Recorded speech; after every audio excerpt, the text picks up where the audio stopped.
Today we are going to meet a special letter called A and learn the sound it makes. So, can you say this letter on your screen? It's A.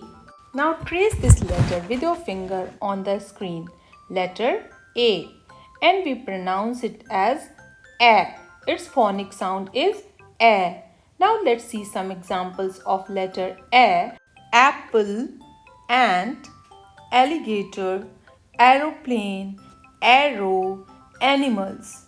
As you can see, these words are starting with letter A. So read these words starting like A. Keep practicing for this phonic sound A.